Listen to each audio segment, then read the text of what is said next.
In the UK, approximately a third of the cancer population are of a working age, and more people are surviving cancer and wanting to go back to work. And we're trying to look at ways to support people themselves to be able to make good decisions about their work lives. And often that means going back to work.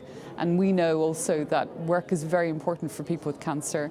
In a survey that we ran last year with 1,000 people who had been diagnosed in the last 10 years, 87% of them said that work was important to them.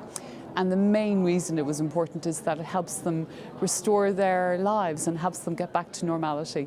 But obviously also, there's issues around financial security, social contact and so on that are also important factors as well. I think most employers want to find a way to support the employee, but often they're not very confident about what to do.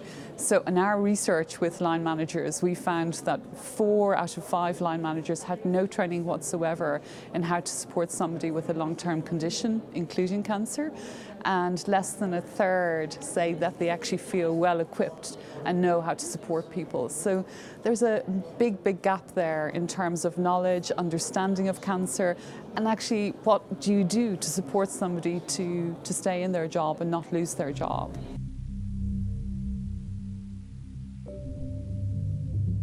The biggest thing I think really is there's a lot of stigma around cancer.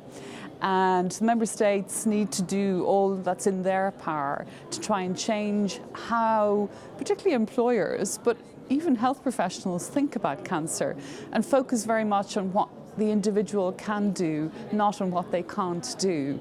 But also, most member states have really good legislation protecting people from discrimination in relation to cancer. And what we'd like to see is them encouraging employers to make reasonable adjustments to support people to stay in work and actually to abide by the legislation. And most people with cancer do not want to end up in a court of law because they've been discriminated against. So let's see how they can help more. In the 1970s, the average survival rate was 1 year.